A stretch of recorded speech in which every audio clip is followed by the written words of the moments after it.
Hey, Stéphane Monette!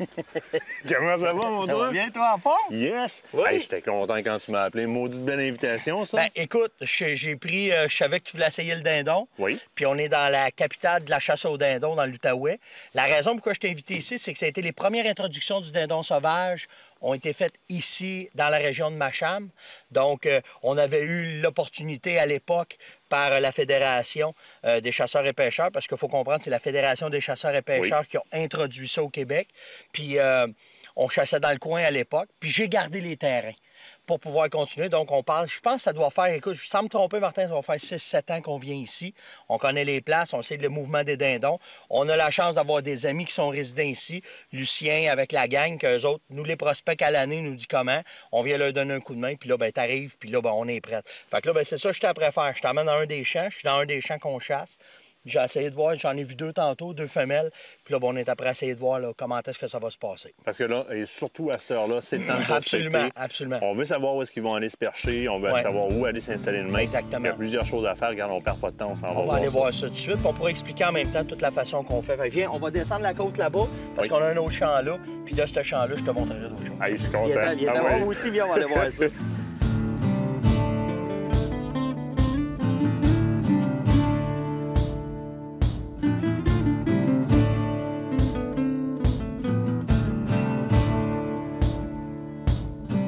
Stéphane, ce qui est super important quand on fait notre repérage, quand on fait notre prospection, c'est d'essayer, du moins le but ultime, là, c'est de savoir où est-ce qu'ils vont aller se coucher. Absolument, parce que le dindon, ce qui est important de comprendre, c'est que la nuit, il se perche. Oui.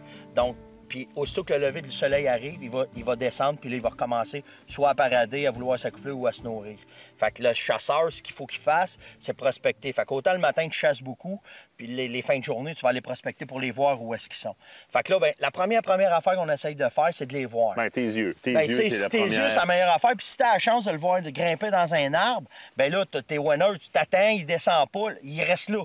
Il changera pas de place Si dans tu la l'as nuit. vu, ça, c'est une C'est là. Fait que, moi, ce que je conseille, c'est que si tu le vois dans l'arbre, tu vas te placer environ à peu près 250-300 mètres de là. Oui. En arrivant à noirceur, tu vas te mettre tes aplats, puis là, tu commences à chasser. Ça, là, il n'y a rien de mieux que ça. Ben, c'est l'idéal. Sinon, il y a ce qu'on appelle les calls de localisation. Exactement. On va essayer de utiliser localiser. pour faire réagir le dindon. Tu utilises quoi, toi? Absolument. Ben moi, j'aime beaucoup le gobbler. Oui. Tu sais, le fameux call du mâle que je vais utiliser. Fait que c'est simple. C'est une sorte de poire qu'à l'intérieur, tu as ton son. Fait que ce que tu fais, c'est que tu le prends de tes 2 doigts comme ça, puis tu vas juste le shaker pour faire, puis tu vas finir Tu vas arrêter. Tu vas juste être un petit peu plus robuste, et tu vas y aller, puis tu vas arrêter. Fait que ça, ben, c'est le cri du mâle typique. Oui, Souvent, ils réagissent à ça. Tu vas les entendre où est-ce qu'ils sont. Donc, tu sais, mettons qu'ils sont dans le pain qu'on voit là-bas à l'autre bout, ben là, tu sais, OK, ils me répondent de là. Demain matin, ils vont aller me placer proche de là, puis là, je vais avoir des chances. Ça donne une idée qui est plus générale du Ouais, secteur où est-ce qu'il y a que la vue, mais ça donne un Ça te donne une idée. Bien, souvent, on va le faire, tu sais, t'as pas le choix, là, tu vas Mais arriver, tu les trouves pas. Tu sais, ça répond pas tout le temps non plus. Non, là. bien, c'est pour ça. Le dindon, c'est tout le temps une question de son. Oui. OK? Fait qu'après ça, ce que je peux essayer, dans la même place, si je vois qu'il n'a pas répondu à mon gobbler, je vais prendre ma boîte. Oui. La boîte, bien, ce que je fais, c'est que je vais prononcer. Parce que quand on le cale, on va y aller doucement. On fait le yelp. Le yelp, exactement. Mais quand que je suis en prospection, je vais le pousser. Ça, tu provoques une frustration. Et avec voilà, ça, là. il vient C'est de la confrontation. Absolument. Tu as une plus grande chance qu'il te réponde. Exact. Tu vas l'entendre encore. Il Et va te ça répondre. porte loin comparé au gobbler. Exactement. Fait que là, tu viens d'aller chercher une distance de plus. Malheureusement, il y a des fois que ça ne fonctionne pas non plus. Puis là, tu vas avoir tous les chasseurs de turkey, de dindons, ils ont tous leurs petits secrets. Les gars vont soit utiliser la corneille. Oui. Ce que moi, je trouve de difficile au Québec, c'est qu'on en a énormément. Les dindons sont habitués de les entendre, fait qu'ils réagissent moins bien. Tu as le hibou, Oui. que les gens sont habitués de faire aussi. Chouetreillé. La chouetreillée qui vont répondre. Mais moi, ce que j'aime le plus, qui va les rendre, ça les rend complètement malades, c'est le pan, le son du pan. Il n'y a pas de pan. Ben c'est Il y a ça, pas de ben pan c'est dans ça. le coin. Il n'y a pas de pan. Sauf que ce call-là, ce qu'il fait, c'est qu'il est très, très strident. Il est beaucoup plus fort. Oui, oui, oui. Puis encore là, ça leur émet une sensation, un sentiment. Puis souvent, le mâle, il va répondre. Écoute, j'ai déjà vu des gobelins, des mâles répondre à une porte de camion que j'ai fermée. Oui, oui, oui. N'importe Ben, quoi. c'est simple, c'est tout bruit. Tu le dis avec la corneille. Puis souvent, tu sais, t'es installé pour le dindon, t'es adossé à ton arbre, puis tu cales la corneille. Puis tout ce que tu réussis à avoir, c'est 6 corneilles en avant de toi. Oui, C'est absolument, bon. absolument, Ça absolument. prend un son qui est extérieur à leurs habitudes. Exact. La la porte de troc dont tu parles, la porte de ton Exactement, camion. n'importe quoi. Puis là, ben le pan, ça ment pas. Lui aussi, c'est un cri qui est très... Puis, tu sais, la technique du pan, c'est simple. Il faut que tu souffles le plus fort que tu peux pour faire un cri le plus strident possible. Fait que tu vas aller dedans, puis tu vas juste... Tu vois, tu l'entends, là, ça résonne L'écho dans dans les les montagnes. montagnes. Il y a mon tympan en gauche qui répond plus fort. Mais l'écho dans C'est les ça, montagnes, c'est en plein devient- ça. Fait que Fait tu que peux aller tu sais- chercher loin. Tu vas le chercher loin. Fait que tu fais juste pousser. Hey, Là, non, t'attends. c'est impressionnant. Ça va partout, ça va partout. Fait que, tu sais, si après ça, t'as pas de réponse, ça veut pas dire qu'ils sont pas là. Non, non, non. OK? Parce qu'il y a des fois qu'ils veulent pas répondre. Ben là, c'est à toi de décider. Comme là, on est venu ici, on n'a pas vu, on est venu dans le champ, on vient de faire des appels, ça répond pas en entour. Moi, je te dirais, on change de place, on s'en va dans sûr. un autre champ. Et ce qu'on veut, c'est idéalement, là, je veux savoir où est-ce qu'il est, pas juste parce que c'est le bon spot pour chasser. C'est parce que le matin de bonne heure, quand je m'installe, là, la fenêtre d'opportunité que j'ai est très, très mince. Absolument. Puis il faut l'expliquer, ça, parce que lorsque les dindons descendent de leur perchoir, Oui. souvent, les femelles n'ont pas encore retrouvé les mâles. Oui. Fait que là, tu vas avoir une interaction. Tes câbles vont se faire répondre, puis il va Exactement. probablement monter sur ton câble. Exactement. Cette fenêtre-là est à peu près de peut-être un 45 minutes. Oh, une max, heure max, max, maximum. max. Oh, puis Parce- 1 heure, c'est beaucoup. Moi, Oui, je te oui, dirais, oui. Martin, là, la première demi-heure, 45 minutes max, parce qu'aussitôt que les mâles descendent, ils commencent déjà à parader. On le voit, là, tu sais, on voit comment est-ce que c'est. Puis là, ben, tout de suite, les femelles jusqu'au qui tombent à terre. Puis là, ben, souvent, on est en période d'accouplement. Fait que les mâles commencent à Ben. se mixer, puis ils veulent les garder pour eux autres. Puis c'est qu'ils répondent pas à ton call à toi. Parce Absolument. qu'ils ont déjà beaucoup de femmes à À combler. combler d'une claque, Ben, ça exactement. peut être compliqué. Donc, en rajouter une de plus dans le troupeau, ben, on les Souvent, intéresse pas, on n'a pas d'effet. exactement. Donc, la fenêtre est courte. Donc, on veut savoir où est-ce qu'ils sont pour Absolument. avoir le prime le lendemain matin, C'est ça. être là pour pouvoir interagir, Puis, pour avoir une belle shot. Puis il n'y a rien comme le matin quand le soleil se lève, t'entends un gobelin se mettre à gobeler partout. C'est impressionnant. C'est malade, c'est vraiment ça malade. vibre dans le Oh, oh, oh, oui. Fait qu'on va y aller, on Oui, va changer on de change place de parce que notre fenêtre est courte de temps, puis on va essayer d'en pogner d'autres, puis je te dirais, il nous reste maximum 40 minutes, puis on verra plus rien après. Après ça, on va se coucher. Ouais, on s'en va au dodo.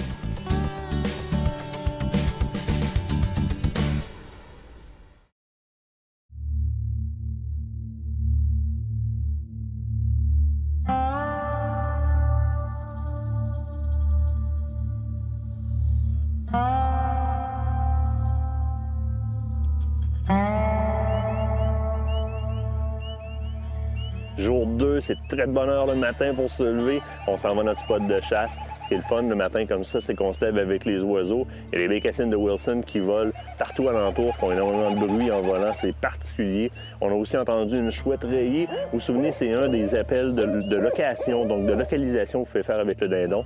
On l'a fait nous hier soir, donc on sait à peu près où est-ce que les dindons dorment. Je vous parle, puis il y a aussi des pluviers qui le disent qui nous tournent alentour.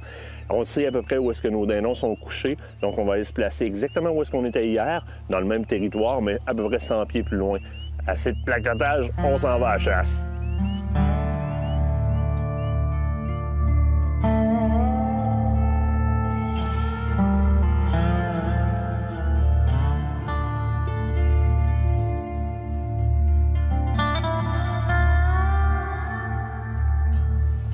J'utilise 3 câbles. J'utilise le push button comme ça.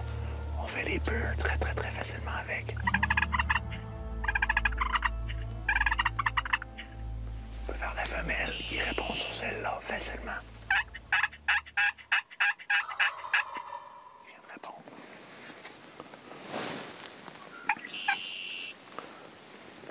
La boîte aussi.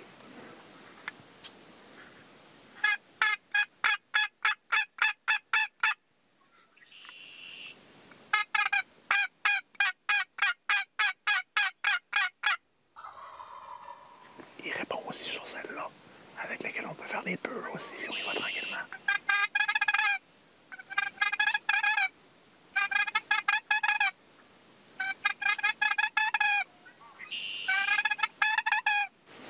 Et évidemment, l'ardoise que moi j'utilise en version plastique graffinée comme ça, qui va très bien. Un bon caisson de résonance, donc si on la tient de façon à ce que le caisson de résonance soit en bonne direction, le son se répartit très bien.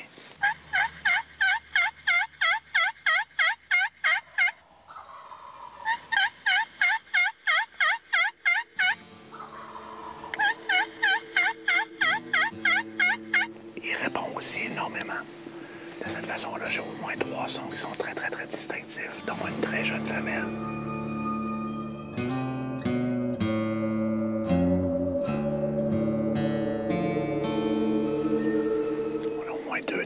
s'en viennent, puis il y a une femelle.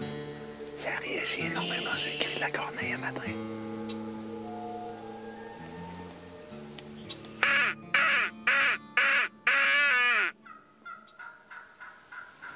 Femelle qui répond très très bien.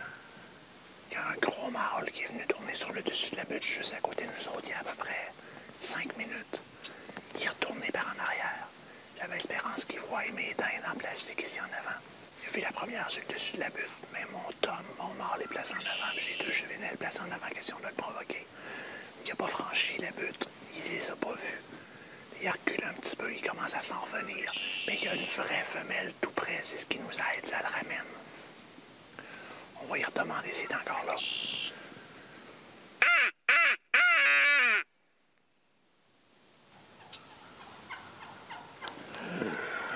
On entend très bien la femelle répondre. Si on peut approcher la femelle suffisamment pour qu'elle vienne ici, crier un peu, c'est meilleur que n'importe quel call qu'on peut avoir sur le marché.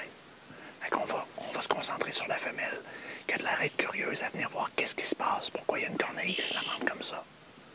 C'est spécial, mais c'est ce qui arrive, donc on va s'en servir, on va rentrer dans son jeu.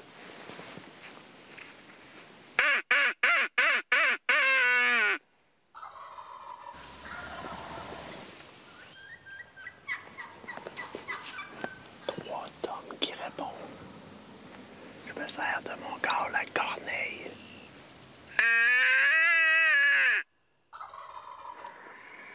Ça n'a pas de bon sens. Ça devrait sortir bientôt.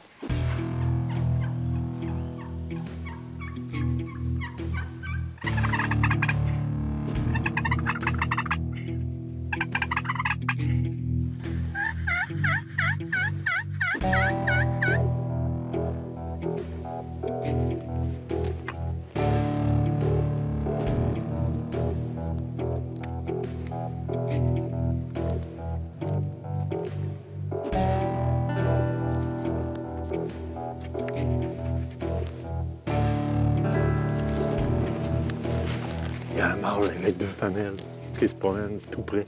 Fait qu'on va s'installer ici. On va commencer à faire de l'appel pour voir si on peut le faire approcher.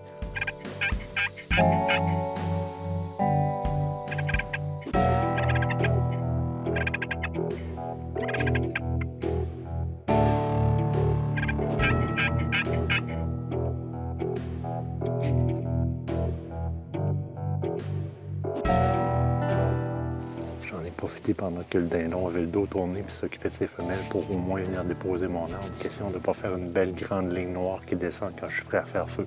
Là, au moins, ça va être naturel. Il s'approche un peu. Par contre, il a de l'air à pas être très réceptif à mes appels parce qu'évidemment, il y a 2 femelles avec lui. Mais les femelles, elles, quand on fait le purr, regardent vers ici. Et j'ai des dindons femelles en plastique de placer sur le haut de la colline. Donc, ils regardent vers là. J'espère qu'au moins les femelles vont s'approcher. Parce que si on a les femelles de notre côté, le mâle va suivre.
Première journée de chasse au dindon sauvage, il est midi. Légalement, c'est l'heure de tout ranger et d'arrêter. Vous le savez, une demi-heure avant le lever du soleil jusqu'à midi, c'est ce que la réglementation nous permet. Aujourd'hui, résumé, on a vu beaucoup d'actions, on a pu observer beaucoup de comportements. Malheureusement, les angles de tir et surtout la distance de tir n'étaient pas efficaces afin qu'on puisse effectuer un tir qui nous aurait permis de récolter un dindon.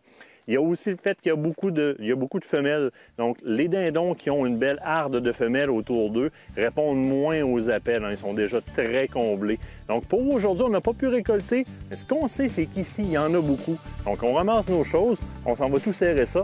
Et puis, demain, on espère faire une meilleure récolte.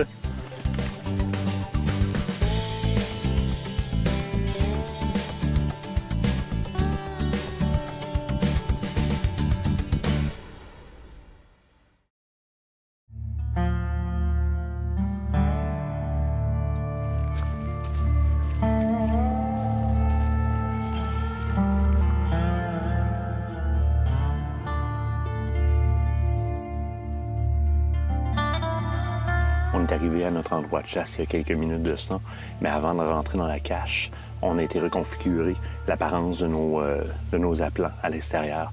La raison est très simple. On a eu un meeting avec les gars hier, avec les autres équipes de chasse, et on a eu le même constat que les autres équipes, c'est-à-dire que lorsque les mâles entrent sur notre territoire et s'approchent de nous, donc presque à portée de tir, et qu'ils sont avec leurs femelles, dès qu'ils aperçoivent un mâle, tant aussi longtemps qu'ils voient nos femelles, nos appelants femelles, il n'y a pas de problème. Mais dès qu'ils aperçoivent un mâle, ils flippent tout de suite, ils tombent de bord, puis ils guident leurs femelles à l'extérieur de notre champ de vue, donc à l'extérieur de où est-ce que sont les appelants. Alors, on a retiré les mâles. Il y a seulement que quelques femelles en termes d'appelants présentement. Alors, on va faire quelques appels, puis on va voir qu'est-ce que ça va donner.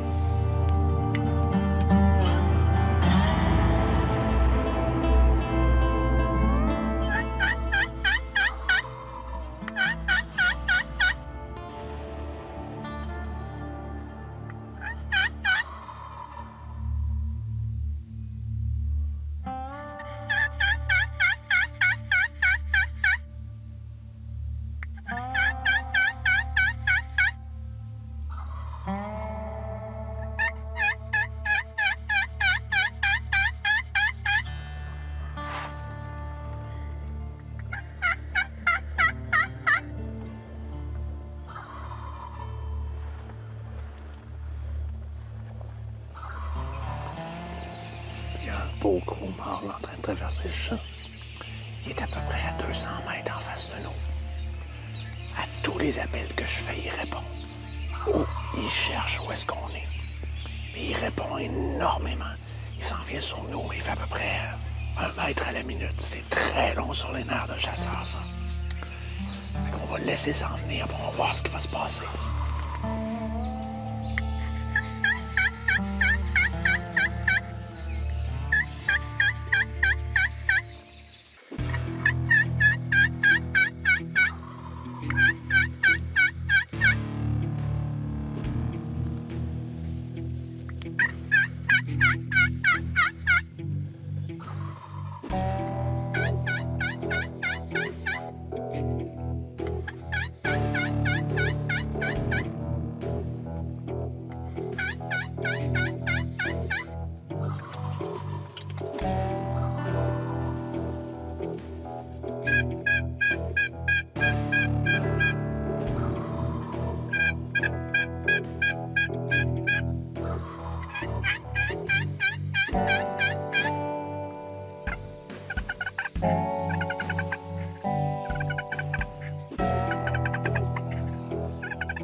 Mâle est rendu exactement à 29 mètres.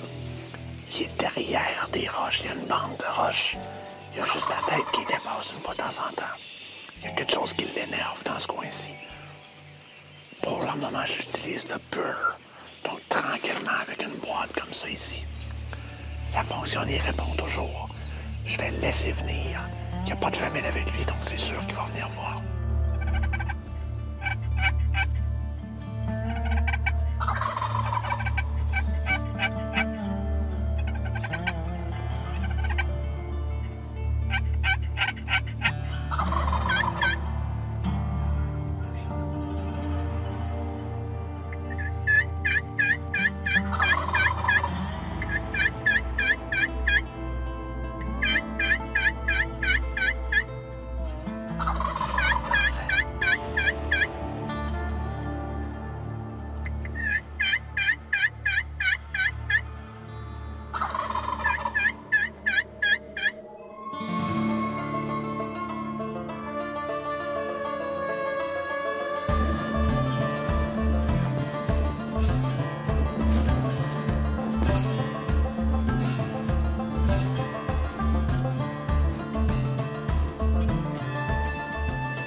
Jeff, ça, c'est le dindon à Tony? Exactement. Un bon chum à nous autres qui chassait en fin de semaine avec nous autres. Tony a récolté ce beau mâle-là. Écoute, quand on fait du film, des fois ça va bien, des fois ça va moins bien. On était plusieurs équipes de tournage. Tony, ce matin, il a décidé de prendre... on manquait de caméra, ça arrive des fois. Puis naturellement, c'est tout le temps la loi de Murphy. C'est le gars qui n'a pas de cam qui récolte. Exactement. N'empêche que c'est un très bel animal. On a eu énormément de plaisir. Puis ce qui était déterminant en fin de semaine, c'était le fait qu'on n'a pas eu beaucoup de température. Non, printemps comme ça. Très froid. Il a fallu s'ajuster au comportement des dindons. Les stratégies ont changé vite. On pensait qu'il aurait été agressif et non, il était plus craintif. Il a fallu retirer nos mâles ce matin. Retirer nos mâles ce matin pour voir. On a eu de l'action, mais il nous manquait. Puis, il ne faut pas oublier qu'on chasse très sécuritairement. Oui. On ne veut pas blesser les animaux. On aurait pu faire des tirs des fois, mais on s'est dit, pour le bien du film, les essais, on s'est dit, non, on va attendre. La récolte n'est pas là. Tony, ben lui, c'est sûr qu'il va manger, de la dinde cet hiver. C'est fait. À Noël, en tout cas, j'espère qu'il va nous inviter, on verra bien. Mais pour le reste, écoute, c'est un superbe animal. Ce qui est intéressant, ça, c'est un jeune mâle qu'on a là. Mâle juvénile. C'est un mâle juvénile. Donc, la queue, c'est la façon de les repérer, c'est que la queue n'est pas égale. Quand on la regarde, elle va avoir le centre qui va être un petit peu plus haut. C'est de cette façon-là que c'est. Puis, bien entendu, ben, on a la barbe en avant qui est très, très courte, qui fait la différence pour montrer que c'est un jeune mâle. Fait que on apprend, mais écoute, c'est une chasse à essayer. C'est une chasse qui est agréable. C'est un challenge tellement intéressant. Tu trouves un buisson, tu t'embustes là-dedans. Puis là, nous autres, on arrive avec 2, 3, 4 caméras, une équipe de production. Là, le dindon, il fait comme, c'est quoi cette affaire-là? C'est ça, exactement. Mais n'empêche que c'est une chasse qui est super plaisante. Ça nous permet au printemps de renouveler avec la nature. Là, on a l'ours qui va arriver bientôt. Mais on a le dindon à Star qui est en premier. Fait que chapeau à la fédération qui ont implanté ça pour nous autres. Puis c'est parti remise pour nous deux, chum. Hey, moi, il faut que je te remercie pour ton invitation. Ça m'a fait un grand plaisir. C'était bien le fun, Martin. On se revoit sur la prochaine chasse. C'est sûr. On va s'en pogner sur une autre chasse.